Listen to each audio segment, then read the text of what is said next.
Hello, कसे आहात सगळे? तर अर्थातच आजचा ब्लॉग जो आहे तो म्हणजे आज झाडांचं थोडंसं डीप क्लिनिंग करायचं होतं. म्हणजे झाडांच्या मागे पाणी देत असताना जो पालापाचोळा जाऊन बसायचा, माती साठली होती, तर म्हटलं आज ती थोडीशी क्लीन करायची. म्हणून सगळ्या कुंड्या ज्या आहेत, जे माझे प्लांटर्स जे आहेत, जे वरती ठेवलेले खाली ठेवलेले, ते सगळे मी आज काढले, त्यांची जागा हलवली आणि त्याच्यामागे जो काही पालापाचोळा पडला होता तो आज काढायचा होता मला. हे करायला सुद्धा साधारणतः 2 ते 3 तास गेले. कारण सगळ्याची झाडं आहेत, साधारण महिनाच्या वर होऊन गेला होता. तर मला झाडांना थोडंसं खाद्य द्यायचं होतं, म्हणजेच त्यांचा जो काही खत आहे तो पण द्यायचा होता. आणि मी जेव्हा सांगलीमध्ये कृषी प्रदर्शनाला गेले होते तर त्यावेळी तिथून मी खत आणलं होतं. म्हटलं एका महिन्यानंतर आपण झाडांना देऊया, म्हणजे झाडं कशी रुजतील होतील त्याप्रमाणे द्यायचं. मग आता महिना ते 1.5 महिना साधारण होऊन गेला होता, म्हणून म्हटलं झाडांना थोडाफार खत देऊया. कारण त्यांना पण खत घातल्याशिवाय त्यांची वाढ कशी चांगली होणार, मुळं वगैरे व्यवस्थित व्हायला पाहिजे. मग झाडांमध्ये थोडा पालापाचोळा वगैरे साठला होता कुंड्यांमध्ये, त्याची माती वगैरे भुसभुशीत करून घेऊन सगळ्या झाडांना खत दिलं आणि नंतर पाणी दिलं झाडांना. आणि रायाचं इथं पेंटिंग करायचं चालू आहे, कारण तो सारखा मध्ये मध्ये यायचा, म्हणून मी त्याला असं काहीतरी देऊन कामाला लावलं होतं.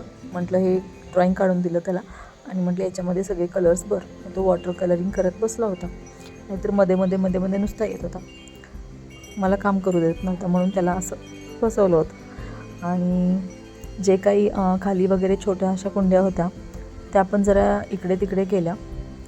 कसं आहे ना, आपण कशी आपली स्वतःची काळजी घेतो तशी झाडांची पण काळजी घ्यायला पाहिजे. नाहीतर त्यांच्याकडे दुर्लक्ष दिलं, पाणी वगैरे नाही दिलं वेळच्या वेळी, तर ती झाडं मरून जातात. आणि कसं आहे, एखादी गोष्ट जास्त पण करून नाही चालत आणि कमी पण करून नाही चालत. कारण झाडांना जास्त पाणी झालं तर ती मुळं सोडून झाडं पण मरू लागतात, आणि पाणी नाही दिलं तरीसुद्धा ती मरू लागतात. त्यामुळं जसं पाहिजे, जेवढी गरज आहे त्या झाडांना त्या गोष्टीची, तेवढंच त्यांना ते द्यावं लागतं. आणि आपण जेवताना वगैरे कसं आपल्या पण शरीराला न्यूट्रिशन, प्रोटीन्स वगैरे बाकी सगळ्या गोष्टी लागतात, तसंच झाडांनाही काही गोष्टी लागतात. म्हणजेच त्यांचंसुद्धा जे काही खत वगैरे आहे ते पण त्यांना द्यायला पाहिजे. म्हणून मी ते खत त्यांना आज दिलं होतं. ॲक्च्युली त्याचा व्हिडिओ घ्यायला नाही जमला. मी आधी ज्या घरामध्ये राहायचे तिथेसुद्धा मी बरीच झाडं लावली होती. आणि आता इथे असं जमिनीमध्ये झाडं लावावं असं नाही वाटत. कारण कसं आहे ना, एखाद्या गोष्टीवर जीव लावला तर ती गोष्ट आपली असावी असं आपल्याला वाटतं. मग ती झाडांवर एवढा जीव लावायचा, एवढं सगळं करायचं, आणि आपण आपल्या घरामध्ये जेव्हा जायचं त्यावेळी ती झाडं तिथंच सोडून जायची. पण असो तरीसुद्धा मी तिथं झाडं लावली होती. पण तिथे 2 आंब्याची झाडं, नारळाची झाडं अशी मी झाडं ते आधीच्या घरी मी लावली होती. पण आता खूप वाईट वाटतं कधी कधी लांबून बघताना, की आपण ही झाडं लावली होती पण त्या झाडाचं आपल्याला आता एकही फळ खायला मिळणार नाही, कारण ते आता आपल्याकडे नाही आहे म्हणून.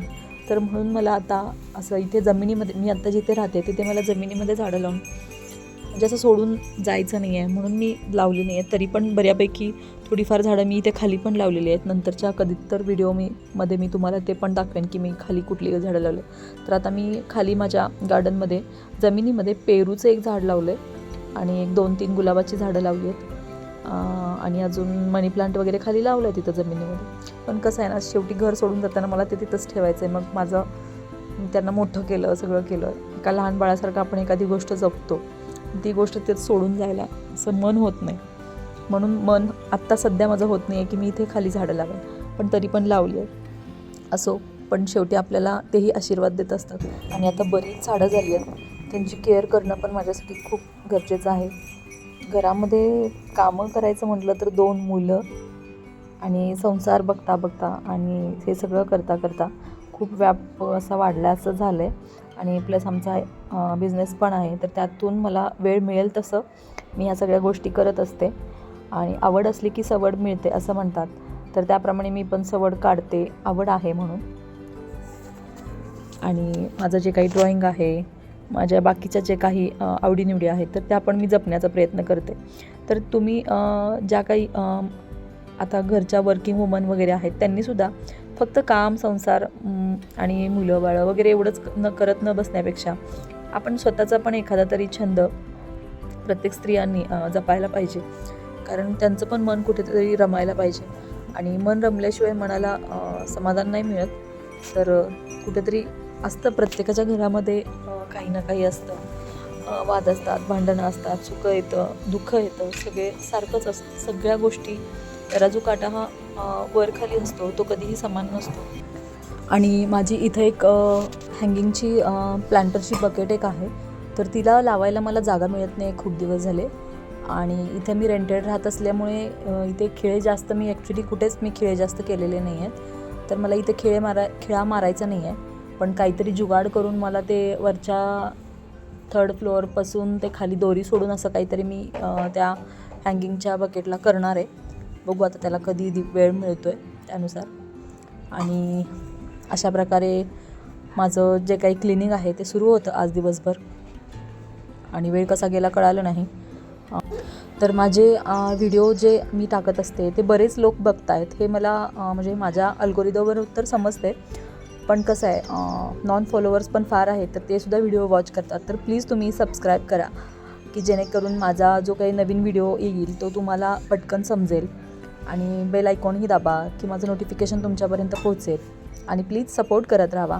असंच जर तुमचा सपोर्ट राहिला तर मलाही थोडंसं जे काही नवीन गोष्टी करायच्यात ते करायला थोडंसं हुरूप येईल, करायला मजा येईल.